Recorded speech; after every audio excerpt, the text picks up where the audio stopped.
Tadi Bapak bilang penyebarannya bisa dari mungkin orang yang udah berkeluarga dan akhirnya suaminya atau istrinya jajan di luar, mereka nggak pakai alat pengaman dan nggak bilang. Itu saya langsung wow, ya sebegitu bahayanya ya ketika kita sudah masuk dalam lingkup jajan dalam tanda kutip dan nggak pakai pengaman, kita terinfeksi dan keluarga kita semua kena.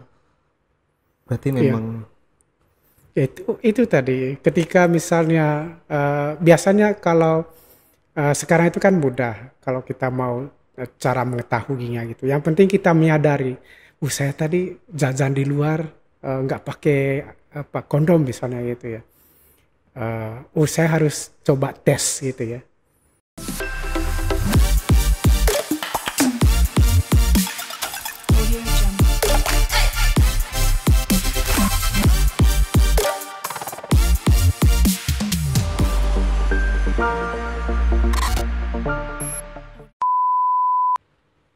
mungkin dalam beberapa bulan, tahun atau hal-hal waktu yang akan datang atau kita mundur ke belakang kita masih banyak mengangkat isu tentang perang global atau yang dibilang banyak orang perang dunia ketiga dan segala macamnya.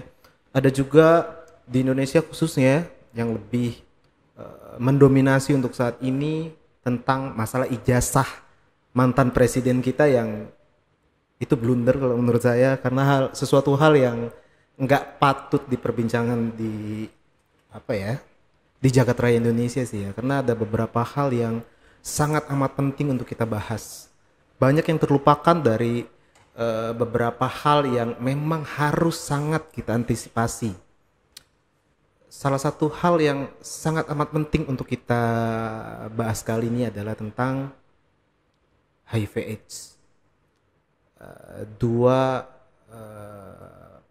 virus yang sampai saat ini masih terus dikembangkan untuk menemukan antivirusnya. Khususnya di Indonesia penyebarannya cukup luas, bahkan sangat amat luas.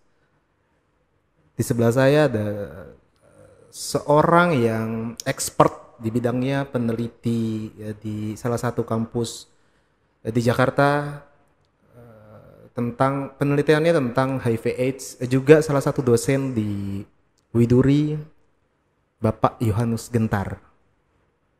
Apa kabar Pak? Baik, baik. Ya, terima Alhamdulillah. kasih. Gimana kesehariannya Pak?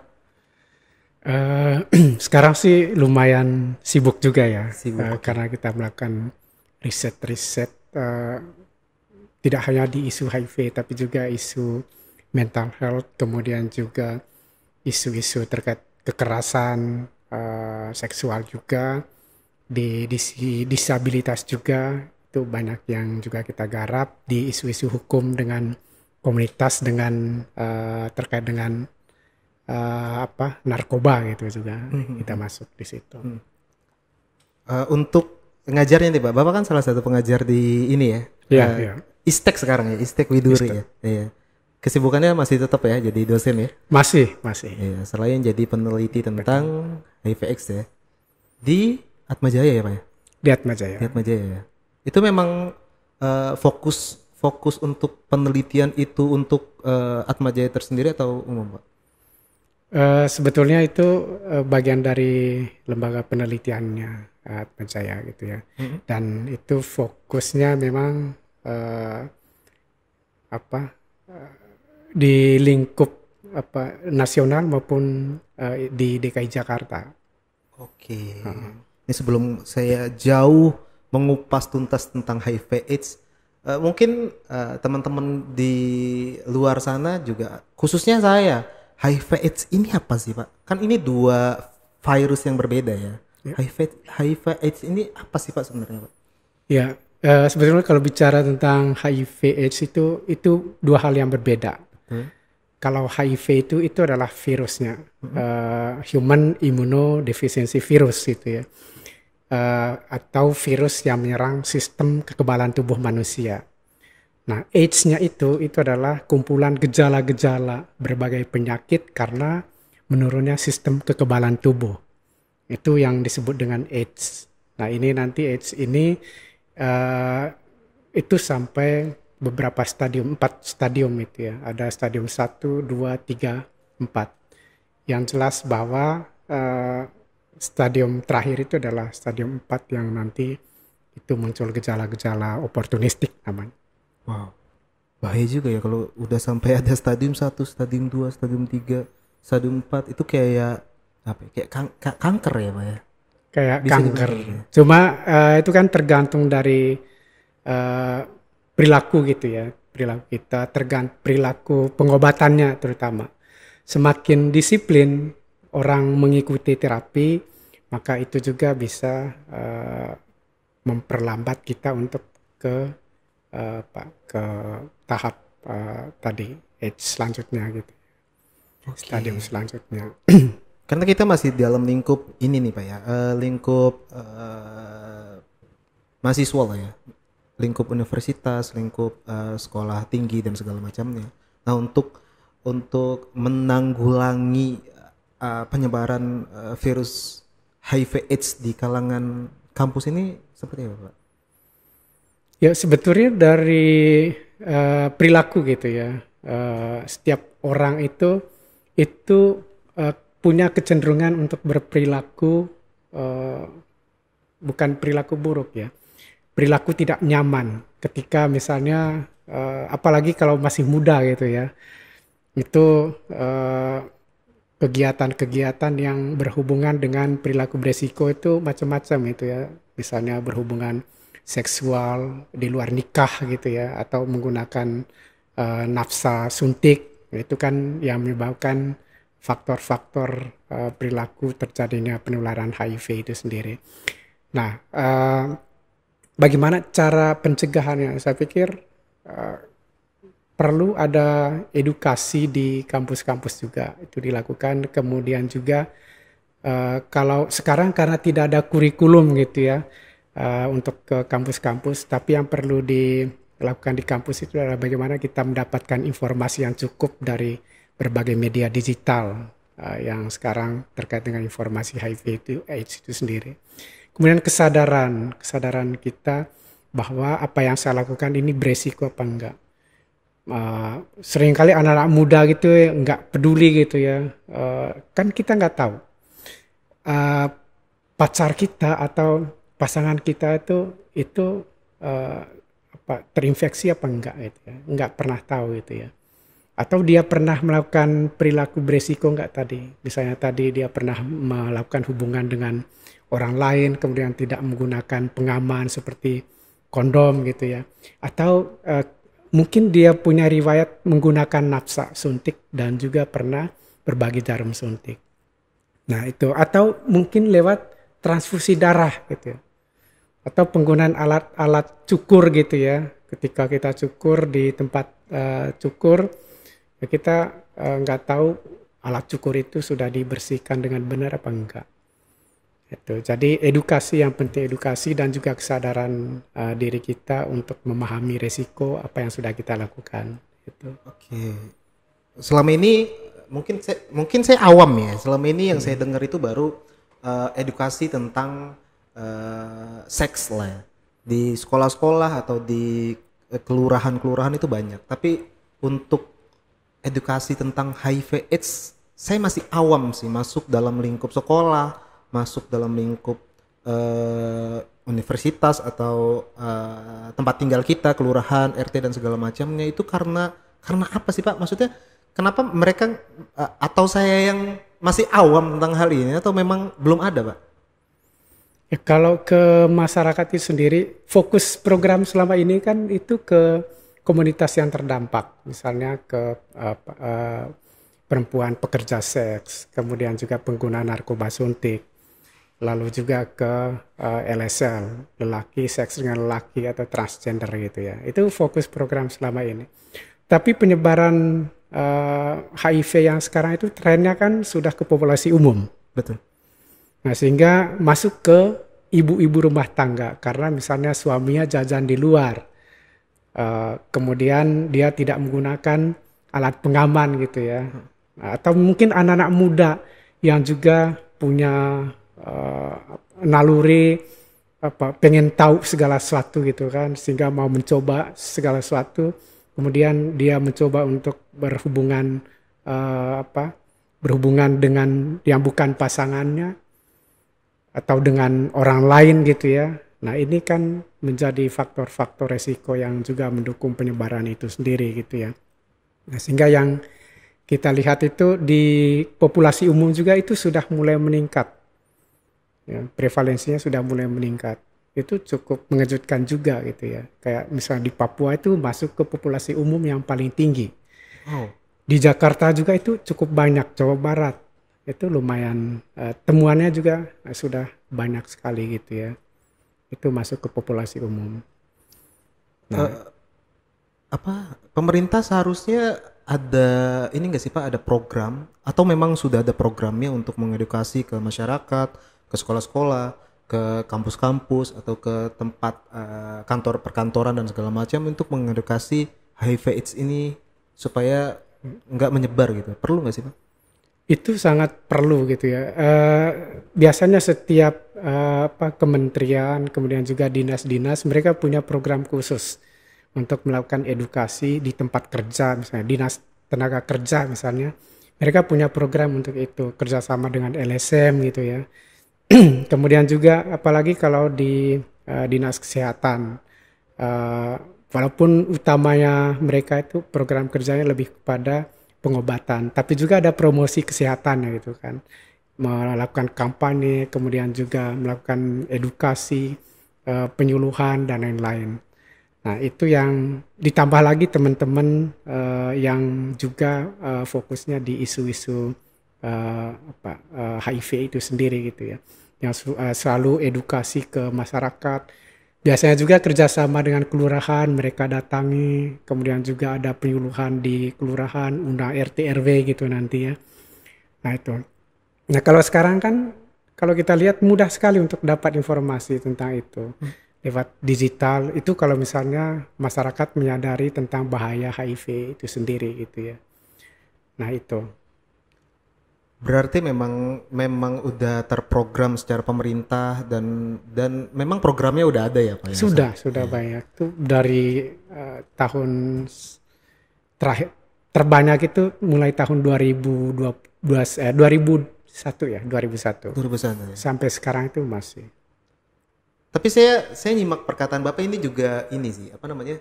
Bahaya juga dan saya jadi mikir dua kali. Tadi Bapak bilang penyebarannya bisa dari mungkin orang yang udah berkeluarga dan akhirnya suaminya atau istrinya jajan di luar, mereka nggak pakai alat pengaman dan nggak bilang. Itu saya langsung wow, ya sebegitu bahayanya ya ketika kita sudah masuk dalam lingkup jajan dalam tanda kutip dan nggak pakai pengaman, kita terinfeksi dan keluarga kita semua kena.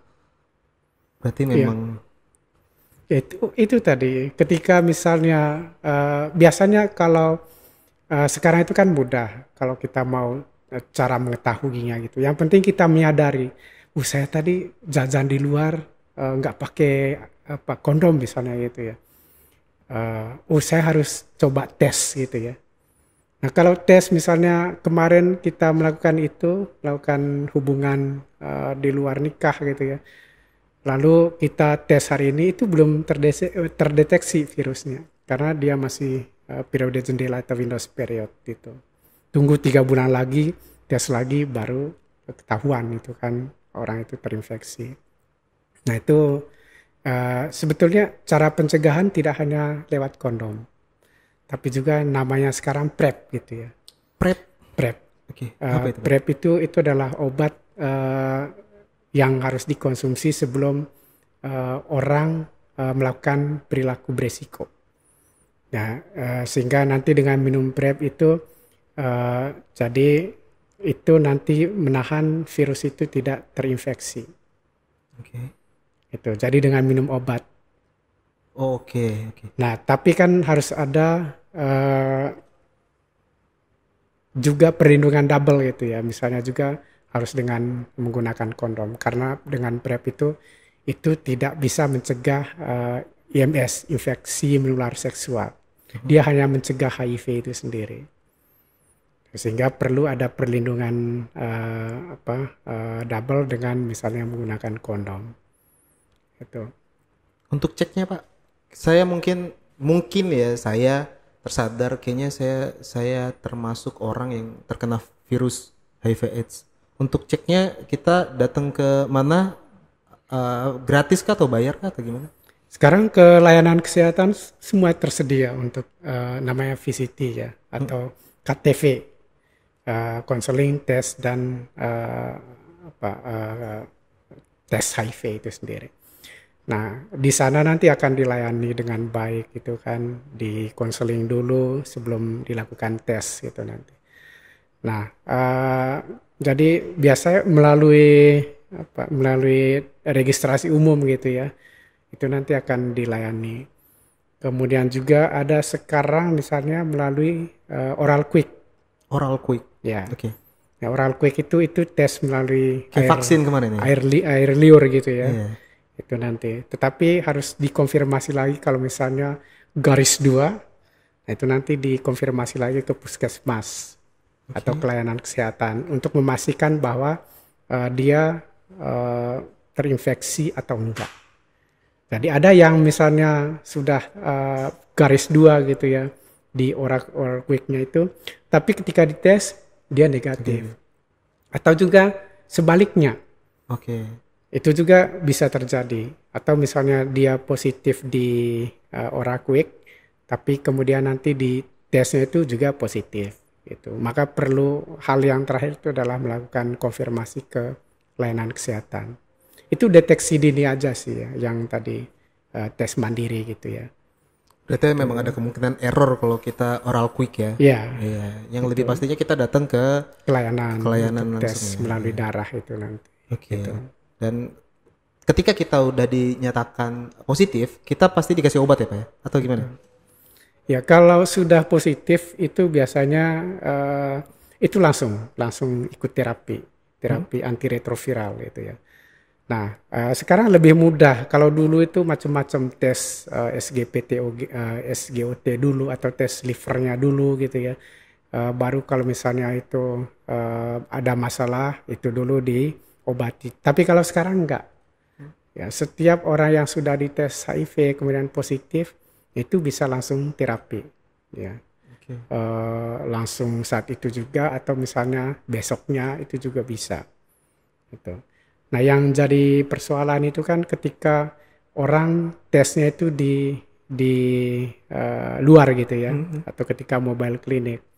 Nah, kemudian terkonfirmasi positif, tapi orang yang nggak datang, sehingga lost contact jadinya gitu kan. Nah, untuk menghindari itu perlu di follow up sama layanan atau juga teman-teman dari LSM untuk memastikan bahwa dia harus akses terapi antiretroviral tadi. Gitu. Kalau kita terjangkit berarti untuk tahapan pengobatannya itu kita minum obatnya itu setiap hari, setiap waktu, seumur hidup atau gimana Pak? Ya jelas ya. Itu harus disiplin gitu ya. Obat itu diminum setiap hari, kemudian juga pada jam yang sama gitu ya, dan juga seumur hidup. Wow. Jadi supaya virusnya itu bisa dikendalikan gitu ya. Karena kalau misalnya kita tidak mengikuti terapi, itu makin lama kekebalan tubuh kita makin menurun, yang namanya CD4. Nah, kemudian kalau CD4-nya menurun atau daya tahan tubuh tadi gitu kan menurun, jelas jumlah virusnya itu makin meningkat, makin banyak kopiannya gitu ya. Nah, sehingga ketika orang mengalami hal itu dia lama-kelamaan itu orang akan terkena berbagai macam penyakit. Misalnya ada TB, kemudian juga ada gejala-gejala jamuran di lidah, kemudian ada gondongan juga dan lain-lain, kulitnya juga nanti koreng-korengan gitu ya. Kemudian juga dia akan semakin kurus. Karena itu tadi daya tahan tubuhnya sudah menurun gitu ya. Gitu. Oke, menarik.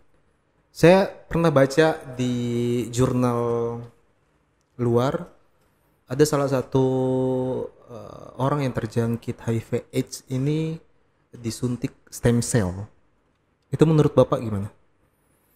Ya, saya juga baca tentang itu ya, Haji ya.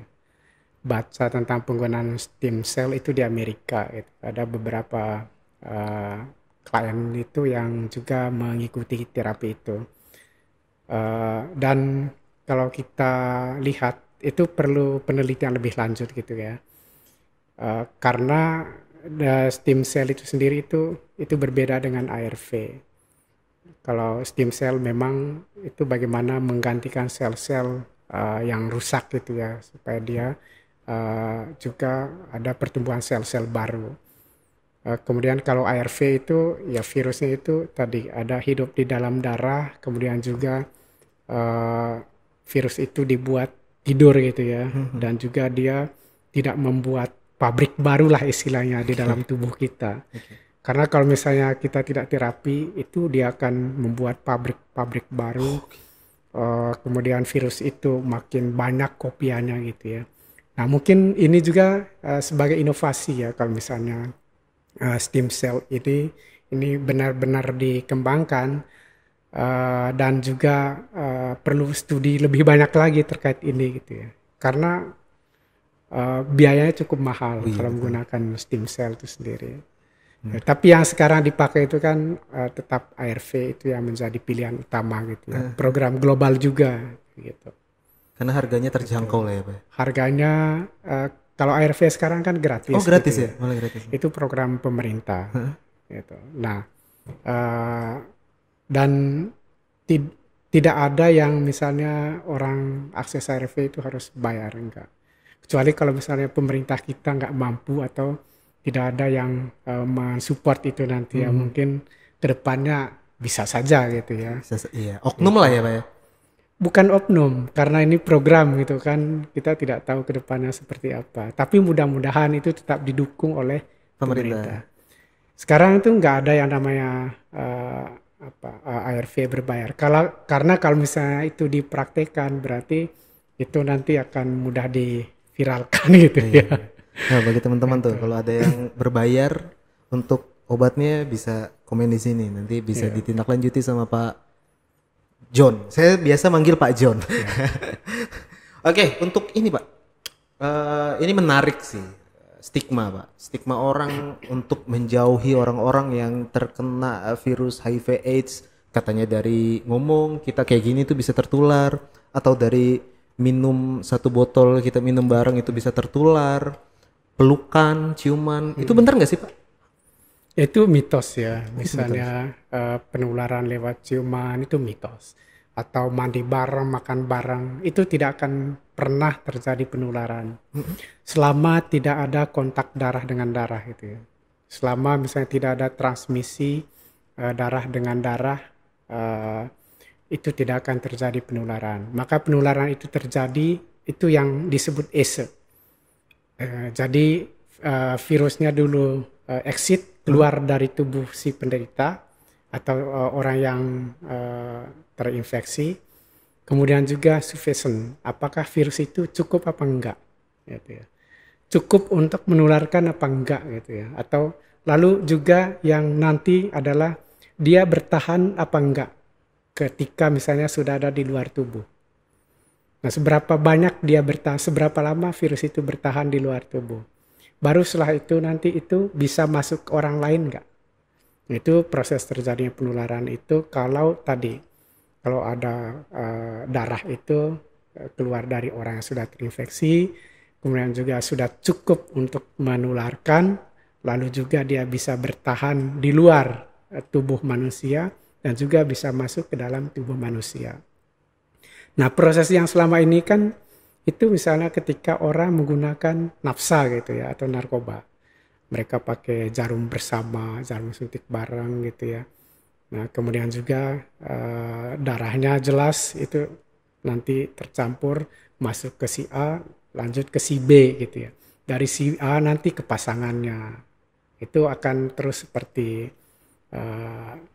lingkaran gitu nanti ya. Lingkaran setan ya jadinya. Ya. Jadi itu.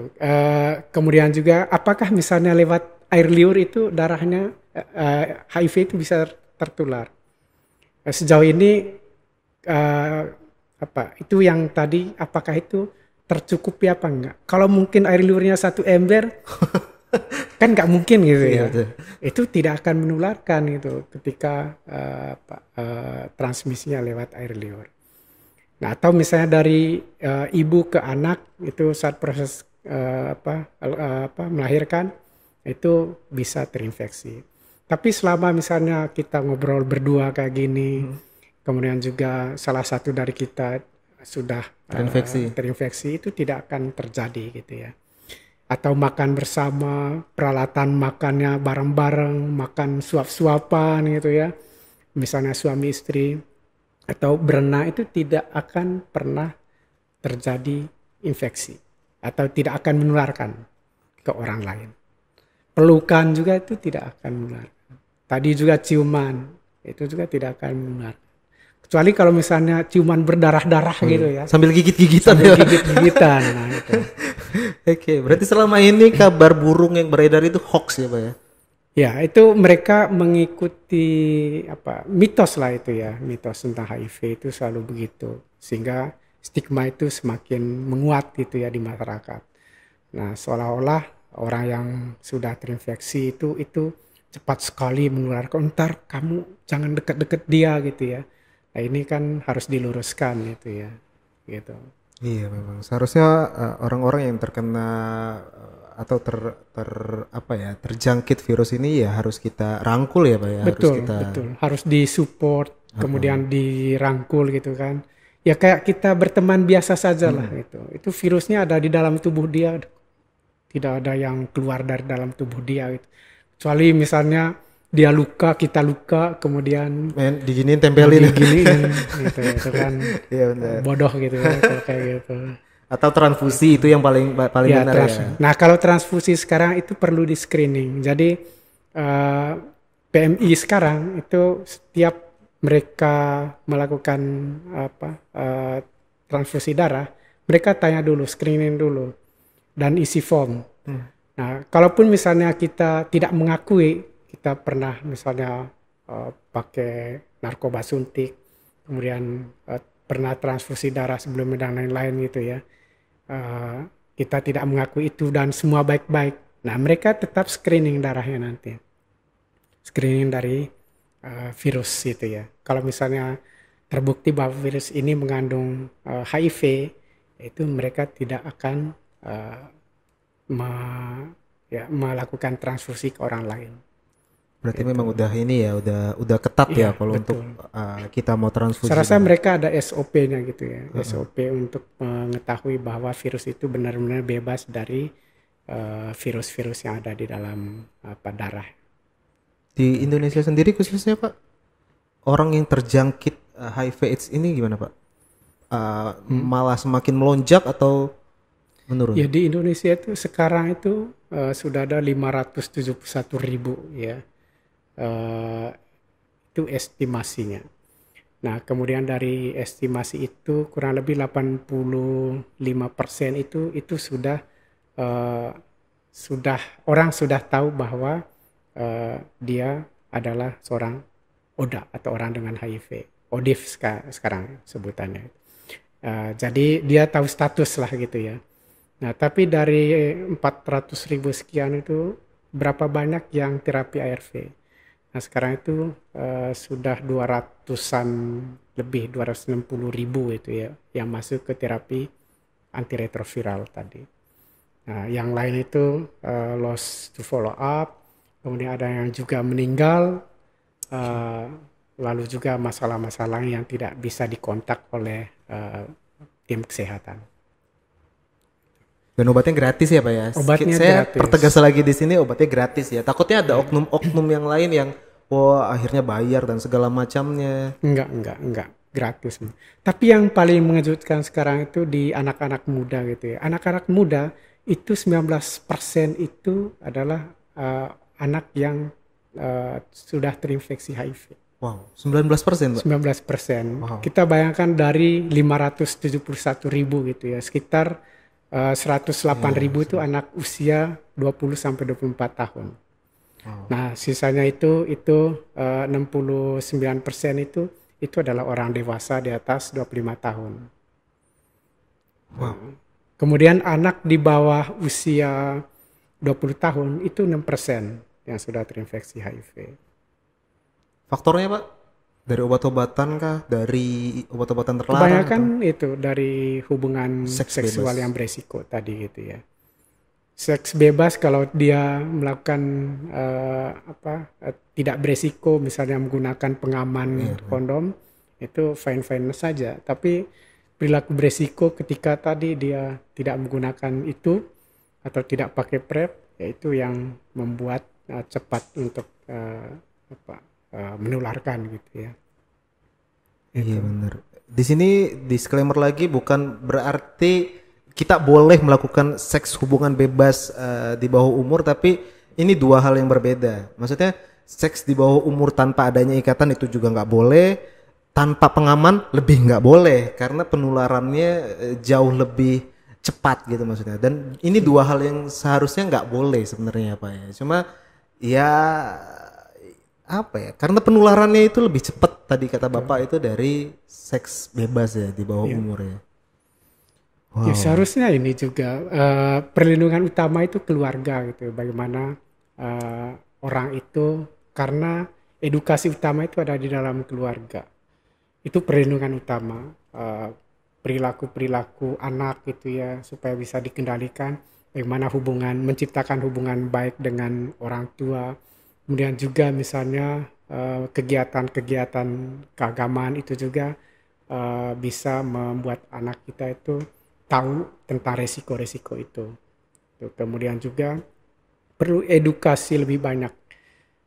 Di SD juga perlu misalnya ada apa istilahnya kurikulum tentang kesehatan reproduksi gitu ya, supaya dia memahami tentang apa saja yang boleh dan tidak boleh dilakukan, bagaimana merawat diri dia gitu. Nah, hal-hal seperti itu juga akan berkembang nanti, bicara tentang HIV, bicara tentang hal-hal di luar itu yang berhubungan nanti dengan perilaku-perilaku beresiko. Itu sebetulnya gitu ya. Sekolah, kemudian lingkungan sekitarnya juga, dan intinya itu juga tadi keluarga. Keluarga ya. Iya, Poin pentingnya di keluarga. betul. Nah untuk orang-orang yang sudah terjangkit nih Pak, udah terjangkit, mereka nggak punya tempat tinggal, mungkin dari orang-orang yang nggak nomaden lah ya, kayak anak-anak pinggiran gitu yang nggak punya tempat tinggal, mereka tinggalnya di kolong jembatan dan segala macamnya, mereka terkena virus HIV/AIDS. Ada tempat khusus yang menampung mereka untuk tinggal nggak Pak? Ya, seharusnya itu dinas kesehatan yang mengelola itu gitu ya. Kalau dinas kesehatan itu mereka tidak melihat bahwa oh ini anak yang terinfeksi HIV gitu. Tetapi di dalam proses bagaimana mereka bisa dikelola gitu ya anak-anak ini, itu harus ada orang-orang profesional yang mendampingi mereka.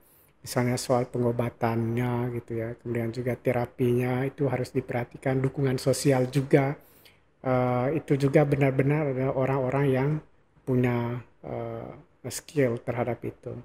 Biasanya itu teman-teman dari LSM itu juga yang bisa mengerjakan masalah-masalah itu.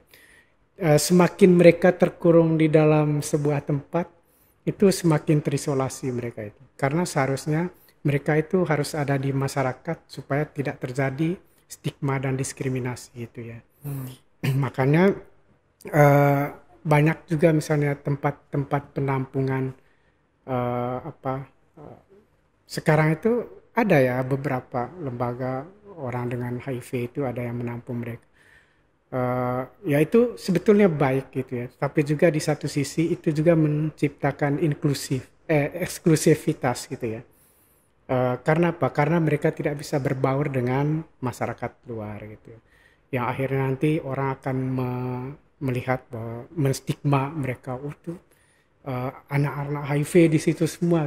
Nah itu kan menciptakan masalah baru gitu ya. Tapi ketika misalnya itu masyarakatnya atau lingkungannya diedukasi tentang oh HIV itu tidak seburuk apa yang menjadi pandangan masyarakat.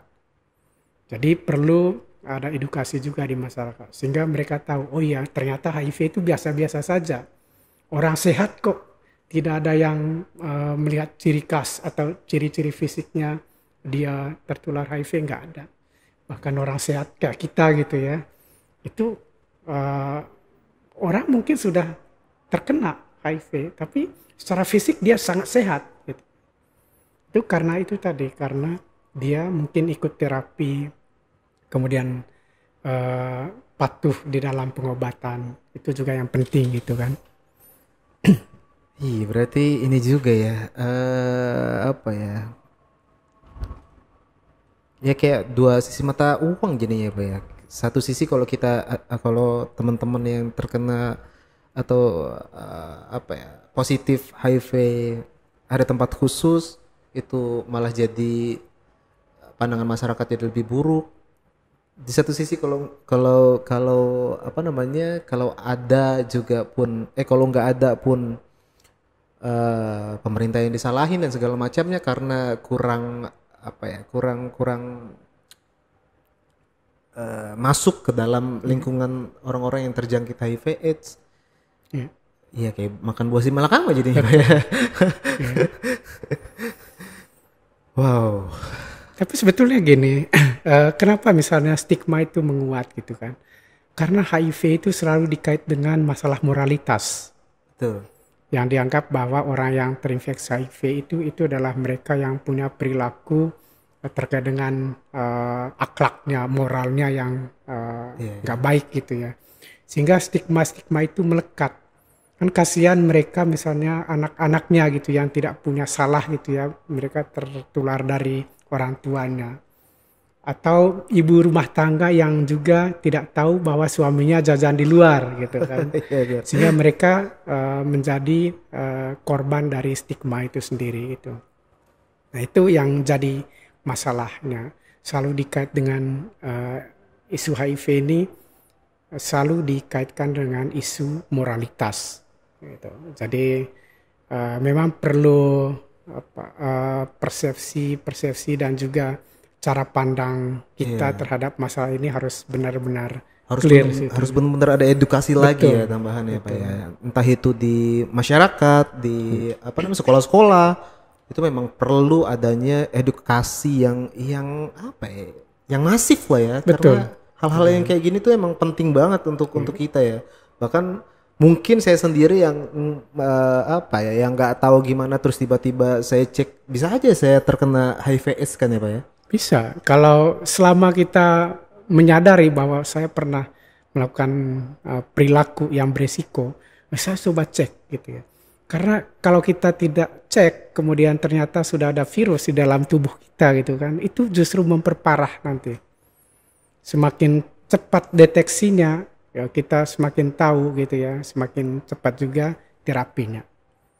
Semua orang juga tidak terbuka, misalnya saya apalagi sedang terapi saya HIV, enggak perlu gitu kan gitu. Jadi ya sudah, kalau misalnya tahu ya sudah ikut terapi, minum obat. Tapi yang jadi masalah misalnya ketika kerja, perusahaan nanya atau bosnya nanya, kamu minum obat apa itu? Nah itu yang harus juga harus diedukasi, sehingga di tempat kerja juga harus perlu adanya edukasi terkait dengan HIV itu sendiri, sehingga mereka paham, oh dia sedang terapi gitu ya. Jadi tidak boleh dikeluarkan gitu ya. Nah di tempat kerja itu kalau misalnya ada masalah-masalah seperti itu nanti bisa menghubungi dinas tenaga kerja. Mereka akan menindaklanjuti perusahaannya gitu ya. Oh bisa ya, memanggil perusahaannya. Karena itu sudah masuk diskriminatif. Oh iya benar. Gitu. Oh iya benar. Iya sih. Ini karena dari dulu, mungkin dari semenjak saya mengenal baca tulis, stigma itu memang udah ada Pak. Jadi kebanyakan orang Indonesia itu udah termakan stigma kalau orang yang terkena HIV/AIDS ini harus dijauhi,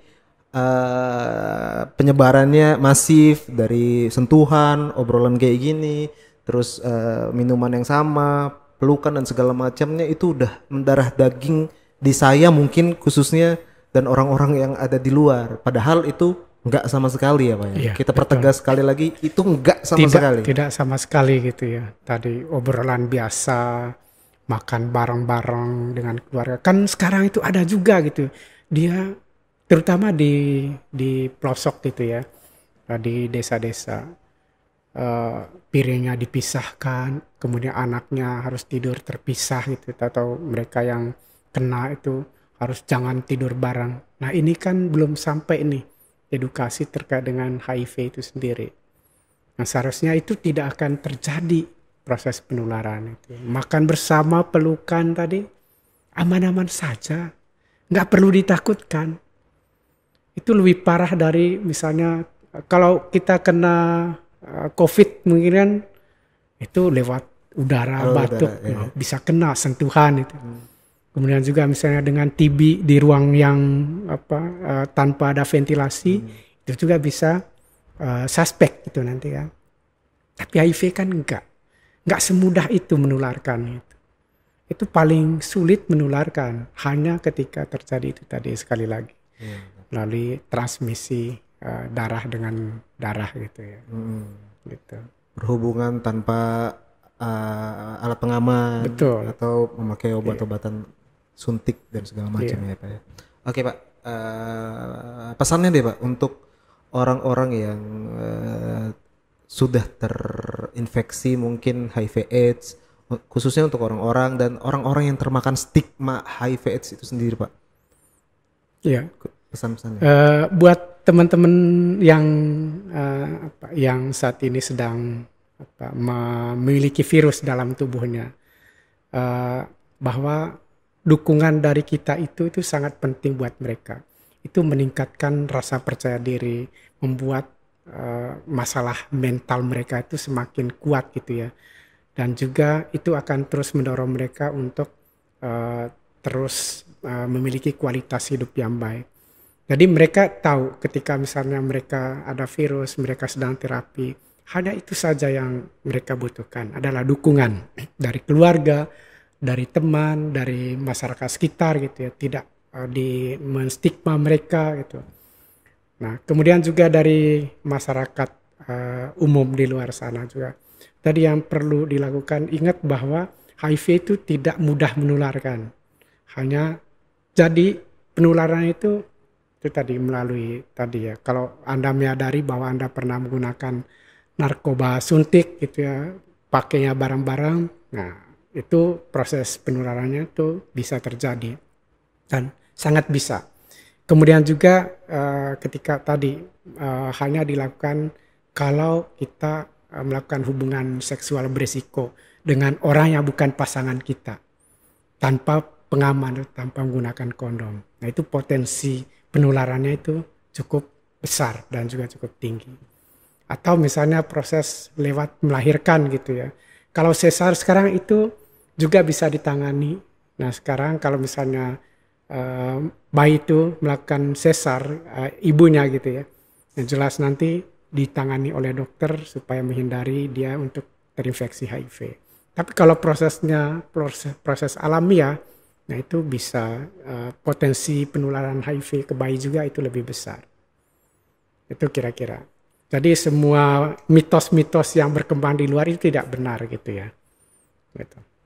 Luar biasa sekali Pak John. Saya nggak apa-apa panggil Pak John ya, karena udah terbiasa dengan sebutan itu, sapaan itu. Luar biasa, inspiratif sekali, nambah wawasan saya banget, dan akhirnya saya udah nggak termakan stigma masyarakat Indonesia khususnya tentang HIV AIDS. Luar biasa sekali Pak John, terima kasih sudah datang ke podcast kita ini. Sama-sama. Semoga di lain waktu kita punya pembahasan yang menarik lagi. Seputar mungkin narkoba mungkin dan segala macamnya nanti ya. Siap. Terima kasih Pak John. Sama-sama Bang Uji. Ya begitulah, banyak hal yang harus kita sadari, banyak hal yang harus kita pahami. Jangan pernah termakan stigma-stigma yang sudah menyebar terlalu masif di Indonesia. Penyebaran virus HIV AIDS itu melalui pelukan, ciuman, pegangan tangan, atau bahkan minuman air mineral ini bisa menular virus HIV/AIDS itu, sekali lagi saya tegesin, itu cuma mitos, stigma belaka, dan itu hoax. Jangan pernah termakan itu. Bahkan harusnya kita sebagai orang-orang yang peduli, yang sebagai orang Indonesia yang ulas asih, kita harusnya merangkul orang-orang yang terkena atau terjangkit virus itu. Kita merangkul, support mereka, bahwasannya mereka pasti bisa melewati hari-harinya lebih baik lagi. Sekali lagi, hal-hal yang berbau dengan HIV/AIDS dan penularannya itu mitos belaka, stigma belaka, dan itu semua hoax. Support mereka, rangkul mereka, karena we share, we discuss, we channel. Selamat malam.